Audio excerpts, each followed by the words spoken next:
જય શ્રી કૃષ્ણ. કેમ છો? મજામાં? હું છું નૈના પટેલ. મારી ચેનલ ગુજરાતી હોમ લાઈફમાં આપનું સ્વાગત છે. આજે આપણે બનાવવાના છીએ ગુજરાતી દાળ ભાત. એની હું તમને ટ્રીક પણ કહીશ. અને દાળ ભાત તમે પહેલી વખત બનાવતા હશો ને તોય પણ એટલા સરસ બનશે, તમારા દાળ ભાતના દીવાના થઈ જશે બધા. ચલો હું તમને શીખવાડું. જુઓ, આ તુવેર દાળ છે. આ તુવેર દાળમાં મેં 2 દાળો મિક્સ કરી નાખી છે, મોગર દાળ અને અડદની દાળ. આ તેલવાળી હોય છે પણ મેં મિક્સ કરી છે એટલે દાળ કોરી થઈ ગઈ છે. આ દાળને 2-3 વાર પાણીથી ધોઈ નાખીશું. આ તેલવાળી હોય છે પણ મેં અંદર મોગર દાળ અને અડદની દાળ નાખી છે ને એટલે તેલ ચૂસી ગયું છે.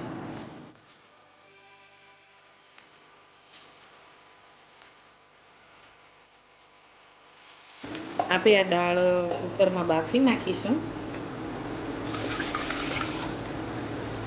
ને દાળમાં પાણી કેટલું નાખવું એ આશરો ના આવે તો આવી રીતે માપવાનું. ઇંચ કહેવાય છે આને. 1 ઇંચ ઉપર નાખવાનું પાણી. મેં આ 3 દાળ મિક્સ કરી છે એટલે હેલ્થ માટે સારું ને સરસ ઘાટી દાળ થાય છે. ને સિંગદાણા નાખી દેવાના જોડે ને 1 ચમચી મીઠું નાખી દેવાનું. હવે આપણે ગેસ ઉપર ચડાવીશું દાળ.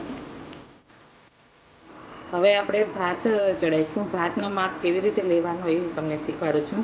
જો આપણી 1 મુઠ્ઠી છે, 1 વ્યક્તિ ખાય છે, એક મુઠ્ઠીમાં. આ જો 1 જણાની મુઠ્ઠી આવી રીતે બંધ કરવાની. અંદર જેટલા ભાત આવે 2. આ 5 વ્યક્તિ અને 2 પાણીએ ધોઈ નાખવાનું. 2 વખત ધોઈ નાખવાની ભાતને ને થોડીક વાર પલાળવા દેવાના. 5 મિનિટ જેવા આવી રીતે ઘસીને ધોવાના. એમના ઉપર જે હોય, જો પાણી એ કેટલું ગંદુ નીકળે છે. હવે ભાત આપણે ચડાવીશું.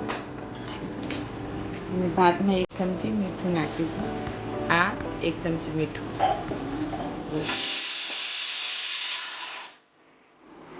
3 સીટીથી દાળ બફાઈ જશે. 4થી સીટી થવા નહીં દેવાની. ગેસ બંધ કરી નાખવાનો એટલે સરસ બફાઈ જશે. હું તમને બતાવું. બંધ કરી દેવાનો છે. સીટી થવા નથી દેવાની. ને કુકર આમ હલાવવાથી એ પણ ખ્યાલ આવી જાય છે. પાણી અંદર નહીં બોલે એટલે સમજવાનું કે દાળ ચડી ગઈ છે. ને હવે હું તમને આ ભાતનું બતાવું છું. જે ભાતમાં આ ઉપર ભોગ થયો છે એ બધો કાઢી લેવાનો. આ બધો ભોગ કાઢી લેવાનો. આ ટામેટું આપણે નાના નાના ટુકડામાં કટિંગ કરી લેવાનું. કઢી પત્તા હોય તો કઢી પત્તા નાખવાના. ગુજરાતી દાળમાં કઢી પત્તા બહુ સરસ લાગે છે. તમને આ બીજી ટ્રીક કહું છું કે ભાત ઘણી વખત ખીચડો થઈ જાય છે, એમ નહીં થાય. તમે થોડુંક તેલ ઉમેરવાનું તો છૂટા ભાત થાય છે.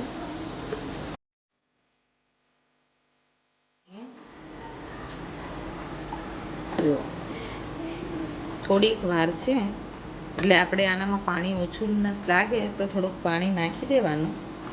નીતારવાની હોય ને એટલે પાણી થોડુંક વધારે જ જોઈએ. ઠંડુ પાણી નાખો એટલે ગેસ ફાસ્ટ રાખવાનો કે ભાત ઠંડા ના પડી જાય. ભાત થઈ ગઈ છે. આ જો આપણે કાણાવાળું એક વાસણ લઈ લેવાનું ભાત નીતારવા માટે.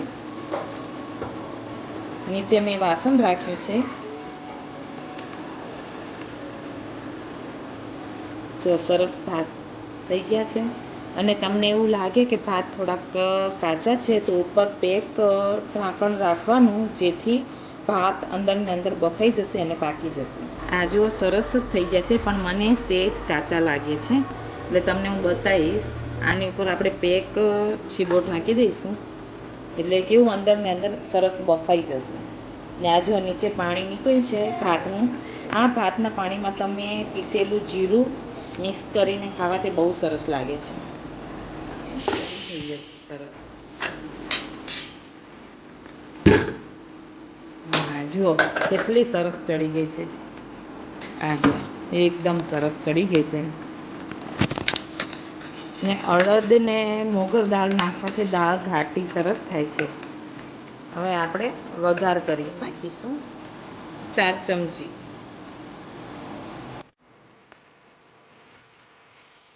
છે એટલે આપણે લવિંગ નાખીશું. તજના 2 ટુકડા નાખીશું. એ 2 લાલ મરચાં. હવે આપણે 1 ચમચી રાઈ. ને આ પીસેલી મેથી છે એટલે આપણે 1 ચમચી મેથી નાખીશું. ટામેટાં અને લીમડી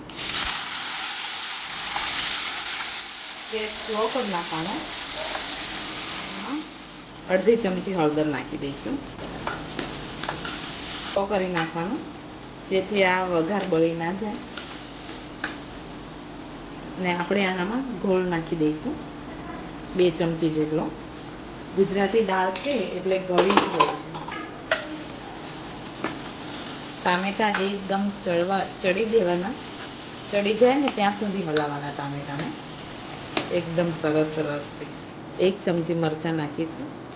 અડધી ચમચી ધાણા જીરું નાખીશું, કારણ કે ઉપર લીલા ધાણા નાખીએ ને આપણે. લીલા ધાણા ના હોય ત્યારે 1 ચમચી નાખવાનું, લીલા ધાણા હોય ત્યારે અડધી ચમચી નાખવાનું.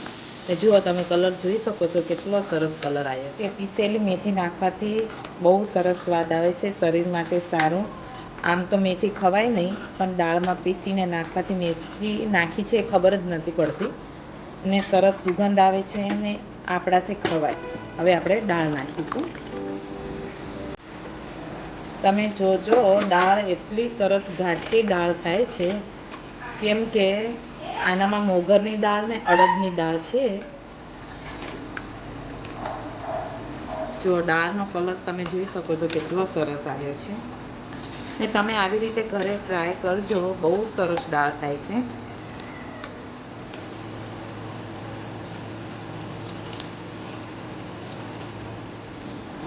આપણે વઘાર કરતી વખતે પેલી મેથી નાખવાની. મેથી પછી રાઈ, જીરું અને હિંગ નાખવી હોય તો ત્યારે નાખવાની, નહીંતર હું ઉપરથી હિંગ નાખું છું કે બળી ના જાય એટલા માટે.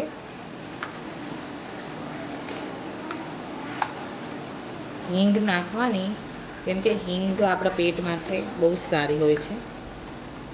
આ ઉકળે એટલે આપણે રાહ જોઈએ. ને આપણે મીઠું દાળને ચડાવી હતી ત્યારે નાખ્યું હતું, અત્યારે નથી નાખ્યું એટલે થોડુંક મીઠું જોઈશે, અડધી ચમચી નાખી દઈએ. ને તમને લાલ દાળ જોઈતી હોય, લાલ કલર પકડે, તો તમે કાશ્મીરી મરચું નાખી શકો છો. લાલ પીસેલું કાશ્મીરી મરચું આવે છે. હવે આપણે દાળ ઉકળી ગઈ છે એટલે આપણે લીલા ધાણા નાખી દઈશું.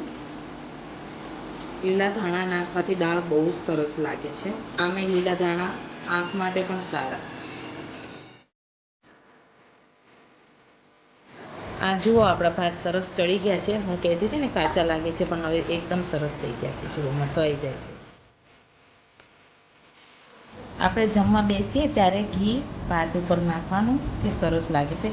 પહેલેથી નાખી દઈએ ને તો ઘી પહેલું કેવું થીજી જાય છે, ભાત ઠંડા થાય એટલે. હવે આપણે દાળ નાખીશું. કેટલી સરસ દાળ છે, જોઈ શકો છો તમે.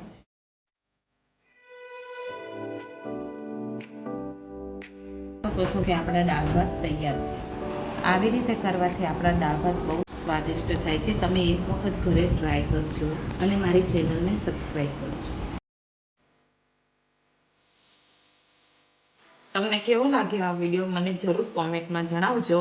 અને આવી રીતે તમે ઘરે દાળ ભાત ટ્રાય કરજો, લાઈક કરજો, શેર કરજો અને મારી ચેનલને સબસ્ક્રાઈબ કરજો. Thank you. જય શ્રી કૃષ્ણ.